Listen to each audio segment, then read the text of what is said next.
listeners, welcome to today's video. Today we're going to be talking about reptiles that are overbred in the reptile industry and the problems that go along with this, and basically what you should consider before trying to breed yourself, because we're going to dive into some of the best things about breeders and some of the worst things. And yeah, hopefully this will be helpful and educational and bring some awareness. So we're going to go ahead and get started. So some of the most overbred reptiles in the reptile industry are ball pythons, bearded dragons, and crested geckos.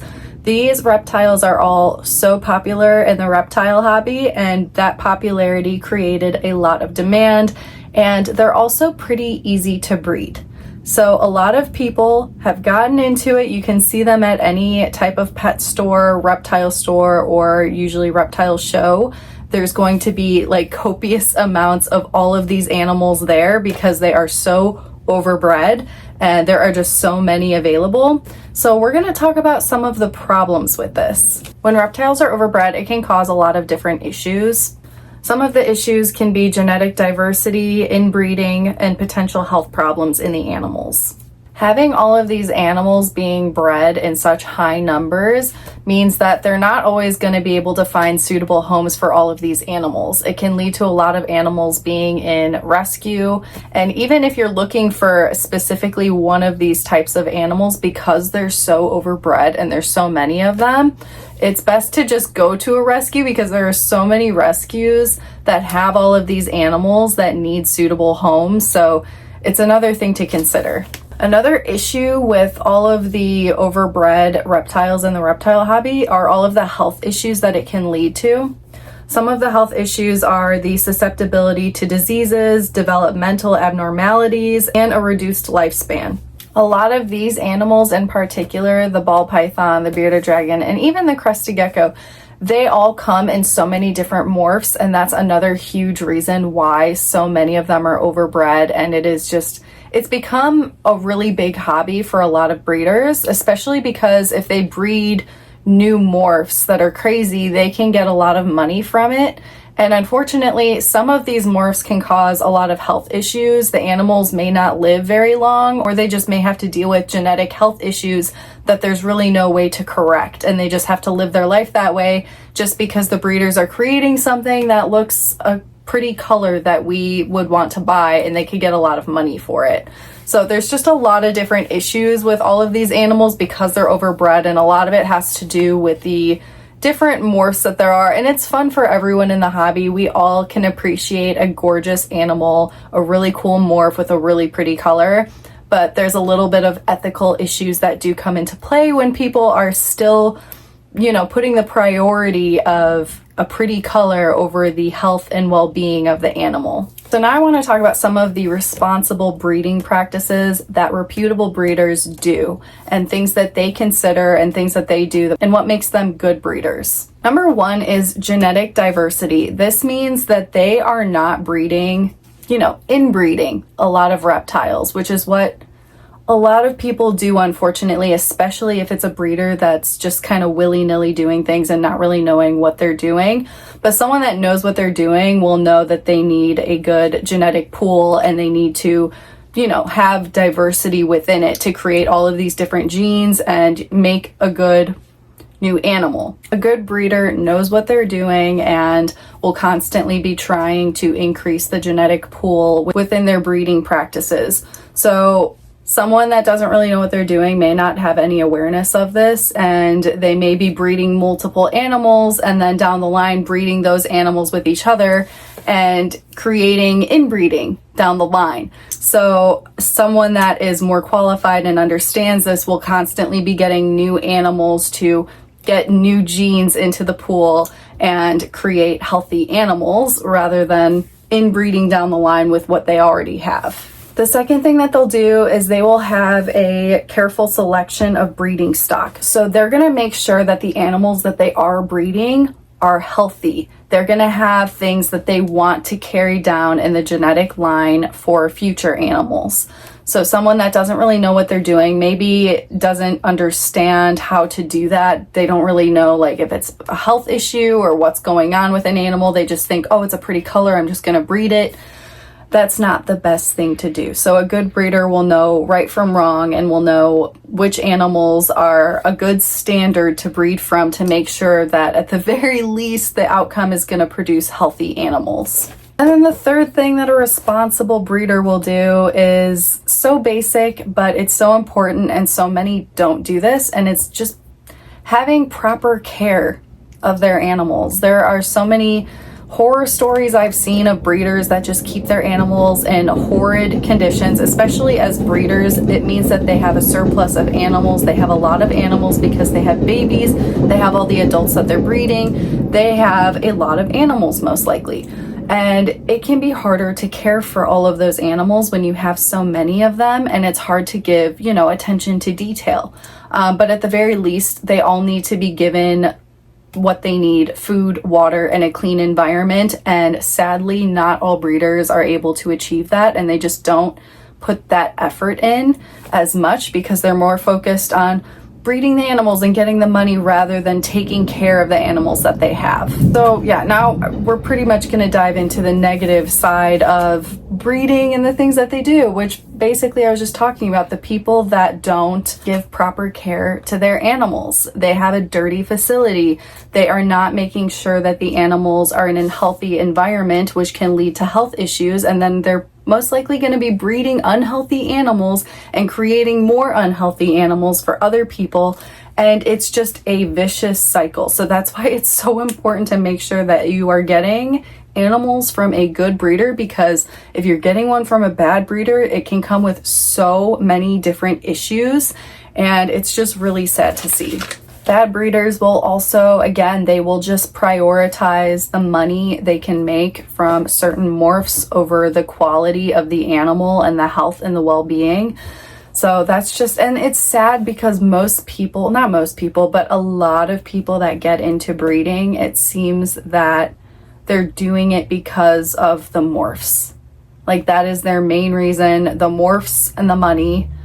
And that's how you know the priorities are just not correct in that situation. It should be about producing healthy animals and finding suitable homes for those animals. Another thing that is really bad for breeders are basically, it seems kind of like Frankenstein situation. It's people that don't know what they're doing, don't understand the gene pool, having healthy animals, the standard of like what animal should be breeding, what animal shouldn't, and people that are just experimenting with these animals for the hell of it to see what they're going to get and hope they can create something that's going to get them money.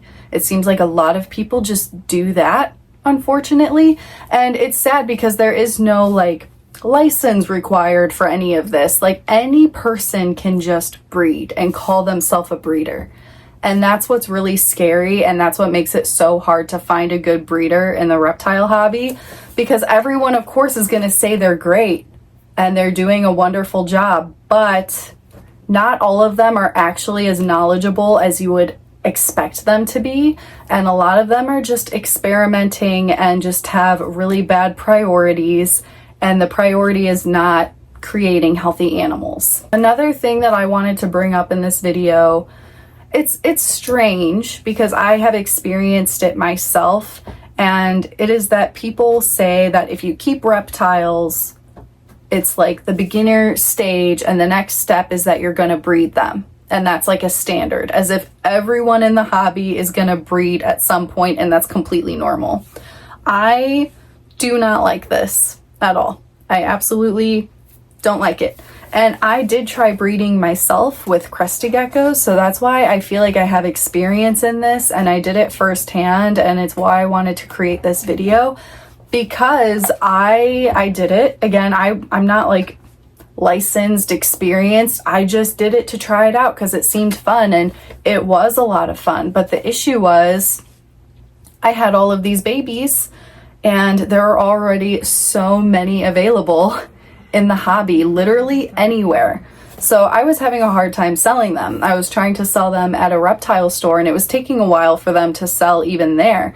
So I didn't want to keep producing more and more and more when it's so saturated already in the market. So it's just one of those things where it felt like an ethical issue of this isn't necessary and there's no reason for me to be doing this, which is why I think a lot of people that are just hobbyists and, you know, enthusiasts and they love keeping these animals, there's no reason to think that we should all be breeding, especially when there are so many that are already available and so many that need homes that are in rescue. So if anyone is interested in breeding, I think that they should. Honestly, I would love there to be like classes on like genetics and things and health and all of those things. Like, I feel like there should be some type of class and a license you can get, you know, to have some credibility rather than just any person just breeding whatever they want and calling themselves a breeder, because that's so dangerous in the hobby. And unfortunately, that's kind of just where we're at. There are certain instances when there is a need for a breeder, and some of those instances would be new bloodlines, especially if there is an animal that has low numbers, is endangered in the wild. There are specialists and people that work with those animals to try to breed them and increase those numbers in a healthy genetic way to put them back in the wild. Like, that is an absolute necessity. It's also understandable if there's a need, if there is high demand of a new animal and there aren't many available, and you'll see a lot of them that are wild caught in the hobby. It would be a good idea to you know, breed those animals to make more available that are captive bred for the pet hobby, rather than all of these people buying wild caught animals. It's usually, they have usually all these health issues and, you know, they're not used to people because they came from the wilds. But when you breed them over time, they can be sort of domesticated in a way, and they are more trusting of people, and it creates a better relationship between the person and the animal. So I think that those instances to increase captive bred animals that have a high demand in the hobby, I think that's also very important and can be a need in the hobby. So yeah, I just wanted to make a video discussing all of this and you know, put my opinion out there. I'm curious if any of you guys have bred and what your experiences are. Everyone wanted me to just breed Bowie, and when I was so young and I just moved here and I wanted to start breeding crested geckos, I was like, oh yeah, I'm definitely gonna breed Bowie someday.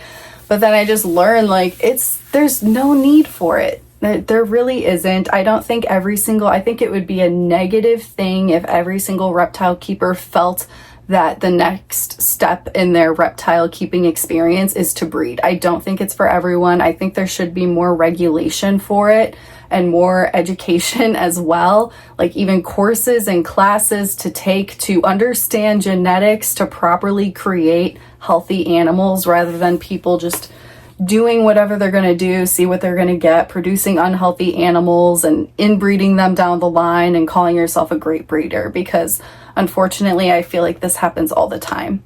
So I just wanted to bring some awareness to it. If you are interested in getting an animal, it would be so good to look into rescues. A lot of them make sure that the animals are healthy and in a stable place before, you know, selling them to someone. So a lot of people associate they're going to have health issues if they're coming from a rescue, and they may, but you can talk with the people and they can let you know all that information if that's something you want to take on or not. If you want to go to a breeder, there's nothing wrong with that either. It's just so important to make sure that they are a good one, that they know what they're doing, they know their animals, they can answer basic questions, they aren't afraid to show their facility and how it runs and how it looks, just to make sure it's like well taken care of. The animals are cared for, they have everything that they need.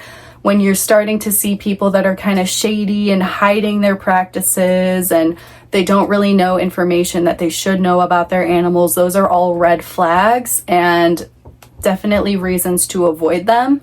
And if you are interested in breeding yourself, I think that you should really sit down and think about why. Why do you want to do this? Is this going to be something that really brings something to the hobby? Are you going to be breeding something that there is a need for in the hobby? Or is it something that is already oversaturated in this market and there really isn't a need?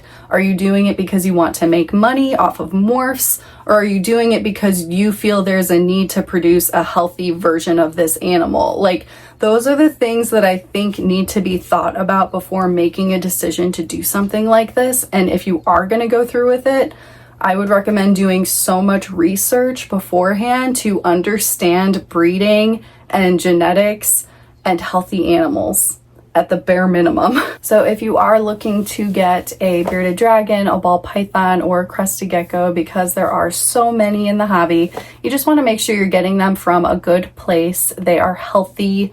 You may not know like the whole genetic line of their lineage, but honestly, a good breeder would have that information for you, and that would give you a little peace of mind.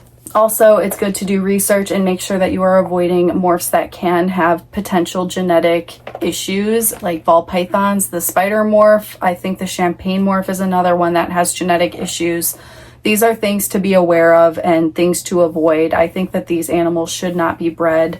Even crested gecko morphs, there's like one that is bred. I think it has to do with lily white. Someone correct me. There's something to do with a breed, and it doesn't live long if it's done a certain way or something, and it just dies. Like, why are we doing that just to make money? It's frustrating. So if you want any of these popular animals, just do your research. Try to find one from a good breeder or a good rescue where you know it's going to be a healthy animal, so that way you can give it a good life and it will live a long time with you, and you can avoid all these health issues that go along with overbreeding and inbreeding and just bad breeding. So I hope that this video was helpful. I would love to hear your guys' thoughts. And yeah, I'll see you guys in the next video.